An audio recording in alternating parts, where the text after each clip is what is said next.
எல்லாருக்கும் வணக்கங்க. இன்றைக்கி ஈவினிங் பிள்ளைங்களுக்கு அரிசி இல்லை சாப்பாடு செய்கிறதுக்கு. அதனால் பிஸ்கட் பாலெல்லாம் வாங்கிட்டு வரதுக்கு கடைக்கு போயிருந்தேன். பால் ஒரு கடையிலையும் பிஸ்கட் ஒரு ஹோல்சேல் கடை இருக்குங்க. இது 60 ரூபா பாக்கெட்டை 55 ரூபாய்க்கு கொடுப்பாங்க. வாங்கலான்னு போனேன். அங்கே 4 பாக்கெட் பிஸ்கட் கேட்டப்போ பின்னாடி இருந்து ஒரு குரல் எதுக்கா 4 பாக்கெட் வாங்குறீங்கன்னு ஒரு குரல் வந்தது. திரும்பி பார்த்தா எனக்கு தெரிஞ்ச ஒரு டீச்சர் தம்பி.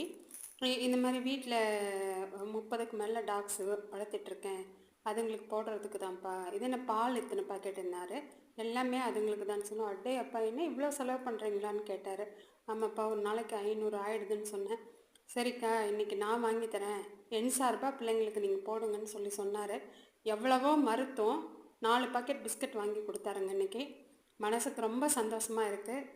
இந்த மாதிரி ரொம்ப நல்லவங்களும் நாட்டில் இருக்காங்க. அவங்க என்றைக்கும் நல்லா இருக்கணும். அவர் சார்பாக